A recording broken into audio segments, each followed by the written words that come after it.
Hey everybody, Ed here with the Digital Digest, and today I wanted to give you guys an update on my experience with the Asus Transformer Pad Infinity. So I already gave you guys an unboxing as well as an update on compatibility with the Prime dock, which is a really good thing because the Prime dock actually has a larger capacity battery than the dock that is marketed directly for this TF700 that was just released.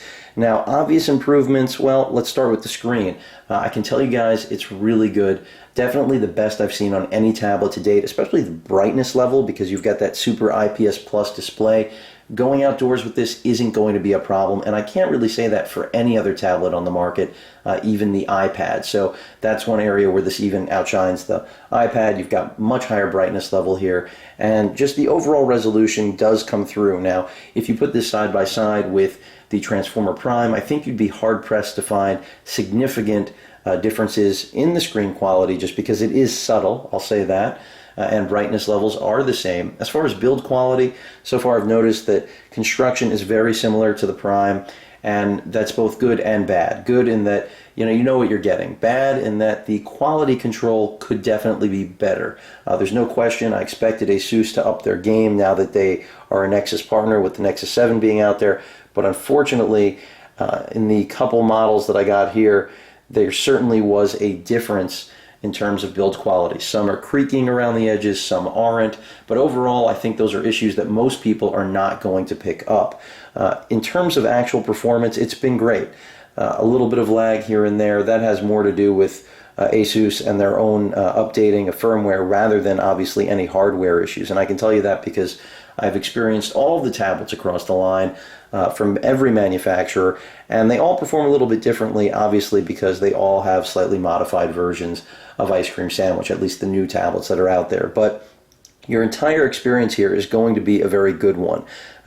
It always comes down to what you're expecting to get out of the tablet, but I can tell you guys now, in terms of the time I've spent with it, battery life has been solid. I can't give you an exact number because the battery hasn't exactly been put through too many cycles, and that's a good thing because that shows you already how strong battery life actually is. In terms of the Tegra 3 overall, if you followed my coverage of the Tegra 3 since inception, or just know about it, then you know what you're getting out of the box. And the fact that it's overclocked is only, an enhancement. As far as other things that are noteworthy, the most important thing, obviously, the radios all being rectified compared to those frequent complaints that the Prime netted with regard to, Wi-Fi being spotty, of course, GPS not even functional, and that's why Asus was kind enough to bless users for free with a GPS dongle kit, that you could plug in, which was good and bad. Good that they were willing to try to rectify the problem, but bad that it needed to actually be fixed in the first place. And that's really where the Infinity shines, is that it's pretty much everything the Prime should have been. And that's not to say the Prime wasn't a fantastic tablet. It was and still is, and we'll probably find an even bigger audience now that the price will drop, even though the supply is really tight. And it seems the supply is relatively tight for this tablet too. It's pretty much sold out everywhere that it's been available so far.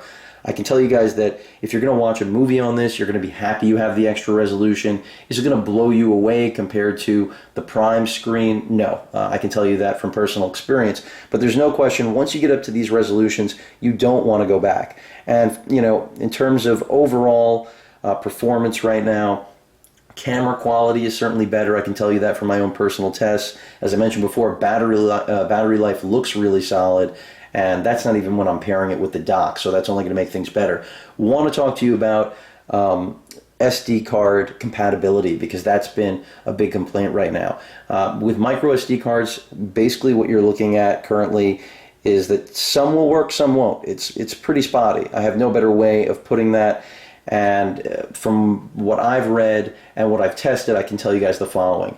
You're pretty much okay with anything that's 32 micro, obviously a micro SD card, but 32 gigs seems to be the capacity, similarly to what the Prime was confined to. If you want to bump it up to 64, I've seen some success as long as people are formatting to NTFS rather than FAT32, but that's still been spotty at best. I can't give you guys a confident answer on that yet. In my experience so far, 32 gig cards have been fine. Haven't tested with a 64 gig card yet, but I will soon. As far as SD cards, that seems to be a non-issue, but all sorts of reports obviously trickling in because this is a brand new tablet, and as a result, you're going to have all kinds of bugs. So far I've given you guys basically an overlay, at least in my experience, of the build quality thus far.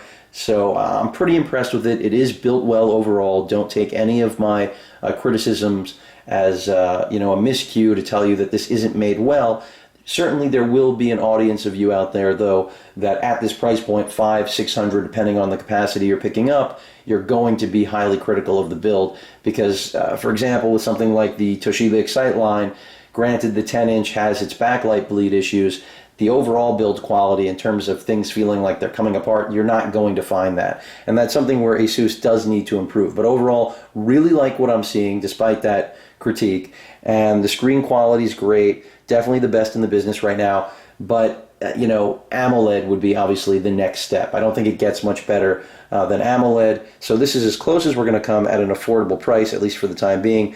Processor performs well, and most importantly, as I mentioned again, those radios are just tack sharp now. Wi-Fi, GPS, even indoors, under concrete, I'm getting GPS signals. So no comparison to the Prime.